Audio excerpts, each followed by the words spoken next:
આપણે સૌ ગુજરાતની મોટી મોટી શૈક્ષણિક અને સાહિત્યિક સંસ્થાઓ વિશે જાણીએ છીએ, પણ શું ક્યારે એવું વિચાર્યું છે કે આ સંસ્થાઓ જે ઘણીવાર આપણને શાંત અને ગંભીર દેખાય છે, એ ખરેખર બોલે છે કેવી રીતે? એમનો પોતાનો અવાજ કેવો હોય છે? ચાલો આજે આપણે એમના અવાજને સાંભળવાનો અને સમજવાનો પ્રયત્ન કરીએ. તો સવાલ એ જ છે, નહીં ને, કે જે સંસ્થાઓ આપણું ભવિષ્ય ઘડે છે, જે આપણને ક્યારેક સરકારી ઇમારતો જેવી લાગે છે, એમની પોતાની વાત કહેવાની રીત કઈ છે? એ આપણા સુધી કેવી રીતે પહોંચે છે? અને આનો જવાબ છે તેમના મુખપત્રો. જી હા, એમના ઓફિશિયલ પબ્લિકેશન્સ. આ મુખપત્રો જ એમનો જીવંત અવાજ છે, એમની સાચી ઓળખ છે. આના જ દ્વારા એ શિક્ષકો, વિદ્યાર્થીઓ અને આપણા સૌ સાથે સીધો સંવાદ સાધે છે. તો ચાલો આ દુનિયામાં એક ડૂબકી મારીએ. આજના આ વિશ્લેષણમાં આપણે શું શું જોવાના છીએ? સૌથી પહેલાં શાળાકીય શિક્ષણના પાયા નાખતી સંસ્થાઓ, પછી આપણી ભાષા અને સાહિત્યના રખેવાળોને મળીશું, એ પછી શિક્ષકોના સંગઠનોનો અવાજ પણ સાંભળીશું, અને છેલ્લે આ બધા પર એક નજર નાખીને ભવિષ્ય વિશે પણ થોડું વિચારીશું. તો ચાલો શરૂઆત કરીએ શાળાકીય શિક્ષણના એ સ્તંભોથી, એટલે કે એવી સંસ્થાઓથી જે અભ્યાસક્રમથી લઈને પરીક્ષાઓ સુધી બધું જ સંભાળે છે. જરા વિચારો, એક એવો વાર્તાકાર જેના શબ્દો ગુજરાતના દરેક ક્લાસરૂમમાં ગુંજે છે, જે દરેક વિદ્યાર્થી માટે પાઠ્યપુસ્તકો બનાવે છે. હા, આ વાર્તાકાર એટલે આપણું ગુજરાત રાજ્ય શાળા પાઠ્યપુસ્તક મંડળ. અને આ વાર્તાકારનો અવાજ કયો?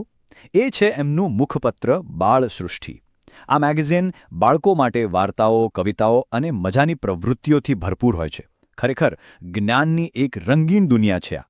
હવે એક એવા રિસર્ચ એન્જિનની વાત કરીએ જે સતત એ જ કામ કરે છે કે ભણતરને વધુ સારું અને રસપ્રદ કેમનું બનાવવું. આ સંસ્થા એટલે GCERT, અને એમનું મુખપત્ર છે જીવન શિક્ષણ. આ ખાસ કરીને શિક્ષકો માટે છે.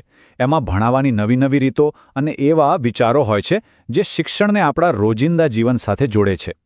હવે આવે છે એ સત્તા જે રાજ્યની સૌથી અગત્યની પરીક્ષાઓનું આયોજન કરે છે અને લાખો વિદ્યાર્થીઓના ભવિષ્યનો પાયો નાખવાનું કામ કરે છે. જી હા, આ છે ગુજરાત માધ્યમિક અને ઉચ્ચતર માધ્યમિક શિક્ષણ બોર્ડ.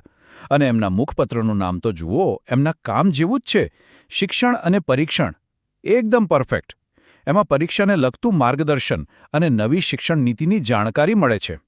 હવે એક એવા મિશનની વાત જેનો એક જ ધ્યેય છે: ગુજરાતનું એક પણ બાળક શિક્ષણથી વંચિત ન રહે.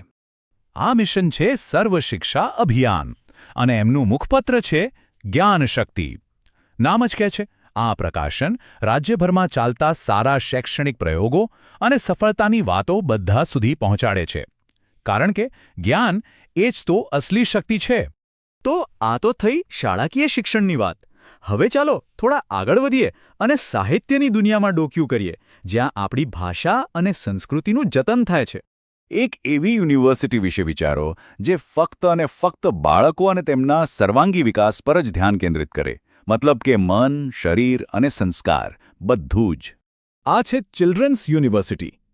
અને નામ પરથી જ ખબર પડી જ જાય કે એમના મુખપત્રનું નામ હશે બાળ વિશ્વ.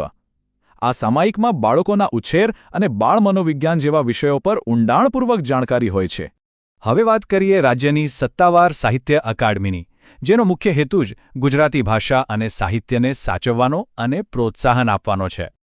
આ સંસ્થા છે ગુજરાત સાહિત્ય અકાદમી, અને તેમનું મુખપત્ર એટલે શબ્દસૃષ્ટિ.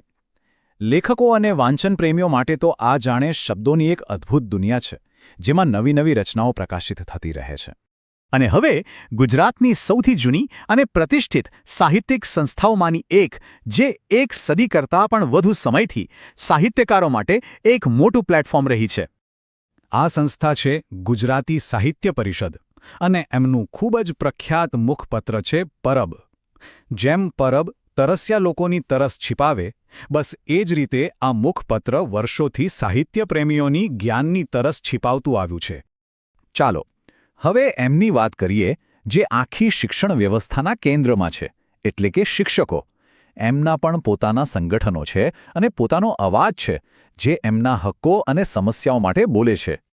આમાં મુખ્ય 3 સ્તર છે.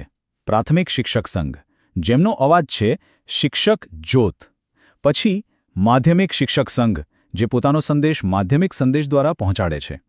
અને ત્રીજું ઉચ્ચતર માધ્યમિક શિક્ષક સંઘ, જેમનું મુખપત્ર છે હાયર મેસેજ, એટલે કે દરેક સ્તરનો પોતાનો એક મજબૂત અવાજ છે.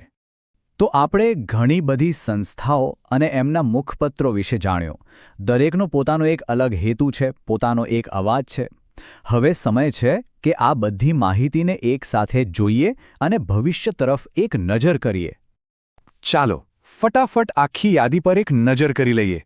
પાઠ્યપુસ્તક મંડળની બાળસૃષ્ટિ, GCERTનું જીવન શિક્ષણ, શિક્ષણ બોર્ડનું શિક્ષણ અને પરીક્ષણ, સર્વ શિક્ષા અભિયાનની જ્ઞાનશક્તિ, ચિલ્ડ્રન્સ યુનિવર્સિટીનું બાળવિશ્વ, સાહિત્ય અકાદમીની શબ્દસૃષ્ટિ અને સાહિત્ય પરિષદનું પરબ, અને છેલ્લે શિક્ષકોના અવાજ તરીકે શિક્ષક જ્યોત, માધ્યમિક સંદેશ અને હાયર મેસેજ. અને અંતે એક મોટો સવાલ મનમાં ઊભો થાય છે. આજના સોશિયલ મીડિયાના જમાનામાં જ્યાં બધું તરત મળી જાય છે, ત્યાં આ છાપેલા મુખપત્રોનું, આ શાહીથી લખાયેલા અવાજોનું ભવિષ્ય શું હશે? શું આ અવાજો ટકી શકશે? આ એક વિચારવા જેવો પ્રશ્ન છે, ખરું ને?